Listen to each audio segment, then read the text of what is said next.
Welcome. My name's Adam, AP Guitar, guitar coach, digital education, and I want to give you a really quick lesson on thinking about triads vertically on your fretboard.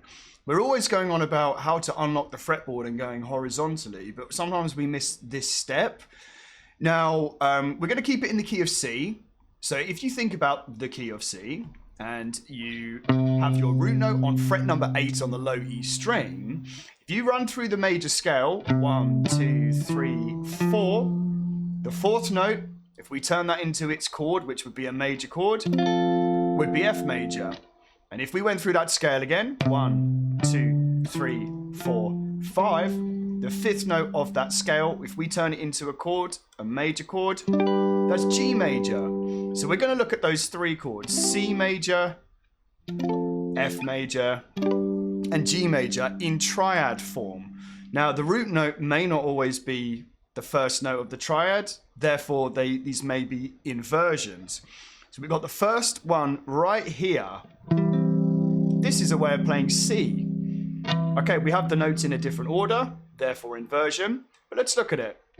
Third finger to play the 12th fret on the low E, and then the first finger to bar over the 10th fret, the A string and the D string. The note on the D string is where the root note is.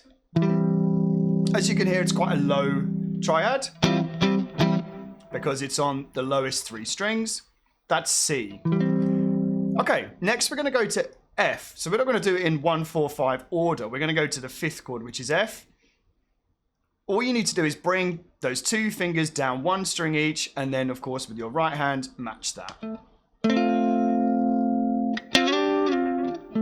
can do things like that. You can even do that with the lower one.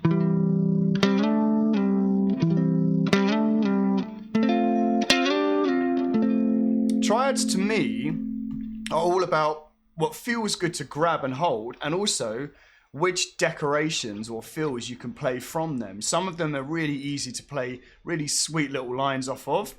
So you've got C, F. Look, we're thinking vertically. So continuing to think vertically, here's G. Now I used my third finger so that I could keep it one finger per fret and I didn't have to move side to side. And my third finger is going to bar the D, G, and B strings. So again, we've come down an extra string group. Look, EAD strings, ADG strings, DGB strings. And that's G. Again, you can...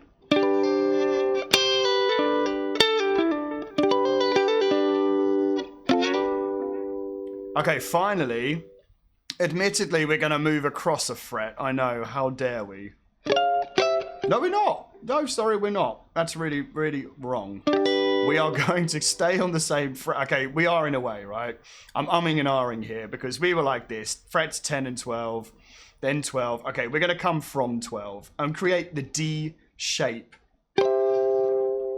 So we've moved down a string set again. We're on the G, the B, and the high E. So the last string set that we could be on. Fret 12, first finger on the G. Fret 12, second finger on the high E, and fret 13, third finger on the B string. We've come full circle. This is C again. So look, we had C, F, G, C. This is thinking vertically in triads. And look, this is the C major scale, sorry, the C major chords, and even if I play the pentatonic from here, the major pentatonic, we will hit those notes that we played within the chords.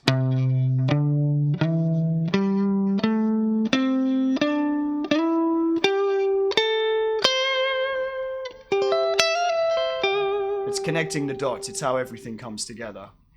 Okay, really quick lesson for you, but yeah, it's... Okay, you've learned them in one key. What you've done there really is you've actually learned all the keys because these are transpositional chord shapes. And you're learning where the 1, the 4, and the 5, so all the major chords of a major scale diatonically are within that key. So it's super helpful. Anyway, I hope it was helpful. Drop a like, a comment, Let me know if you have any questions. I'll be glad to help you out. Good luck, and yeah, let's start thinking vertically today.